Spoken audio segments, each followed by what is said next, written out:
Update tayo, alauna na ng madaling araw. So ayun yung oras ng pag-alis namin dito.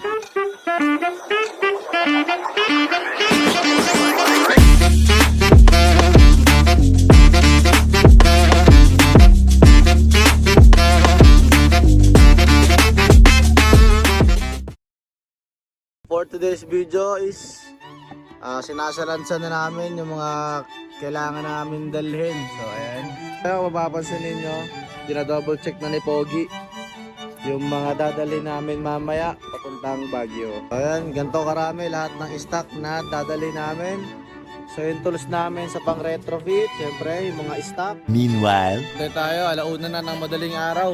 So ayun yung oras ng pag-alis namin dito. Which is galing kami ng main branch namin sa QC. Ngayon naman is nasa Fairview kami sa bahay ng boss namin. Ayun, nagpe-prepare na kami.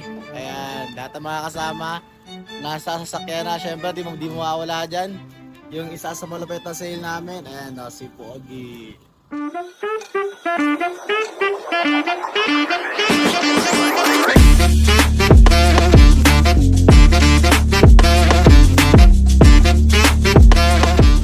So, magiging setup ng unang customer namin today is stage 2 with Demon Eye. So pipili pa kami ng hindi pa nakakapili sila madam ng kulay na magiging park light. So ayan, update ko na lang kayo after magawa ng Innova na to.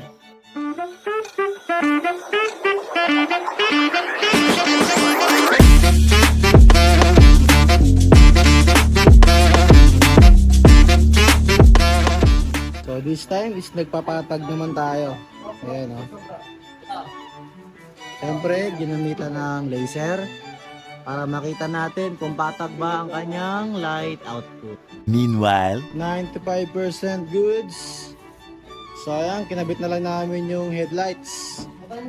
After nyan is final alignment naman tayo.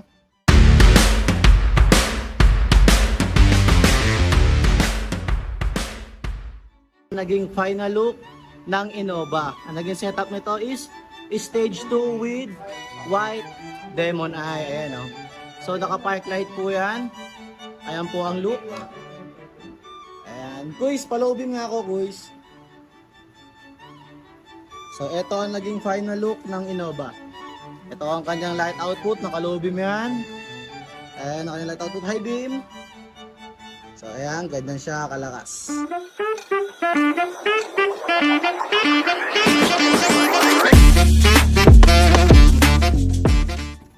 So ayun nga, kakatapos lang i-proper alignment. So ito ang kanyang naging location. Ito ang naging kanyang final look. Ayan, may sequential na rin po yung halo rings, yes. At ang setup na is stage 1 with halo rings and white Demon Eye. So ayan, aesthetic look na po yan. Naka-hazard po yan, sumasabay po siya sa signal light.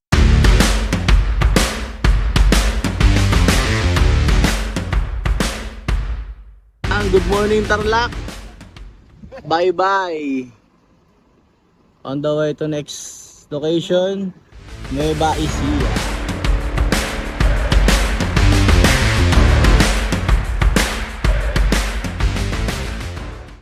So this time is ipapakita ko naman sa inyo kung paano namin mapag-tritripan ang assembly ng Estrada. Kung bakit nagpapalit ng bagong ilaw ang mga bagong sasakyan na gaya nito is simple lang.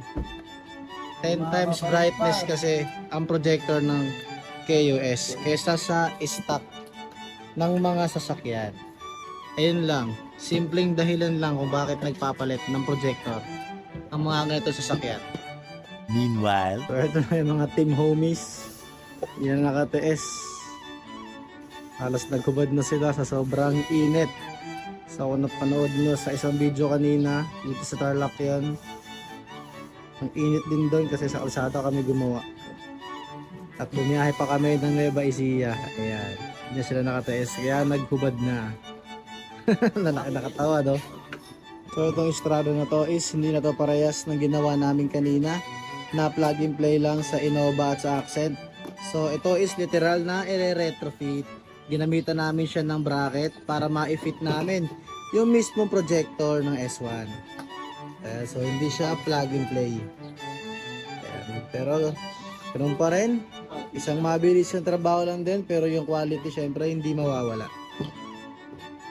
Malinis pa rin yan. Ayan o.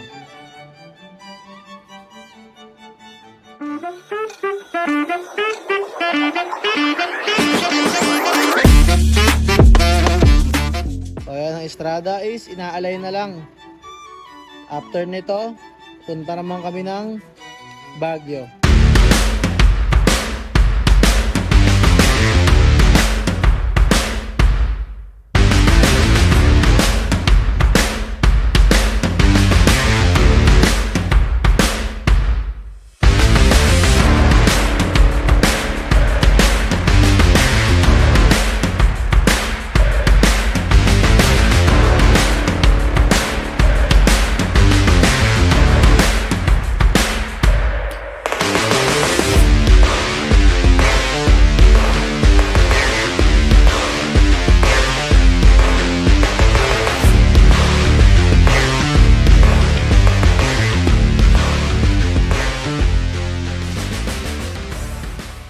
This is Crazy Modes dahil tapos na ang aming home service.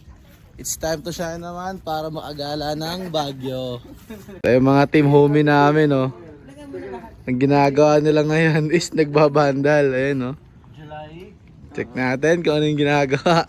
Well, 2024.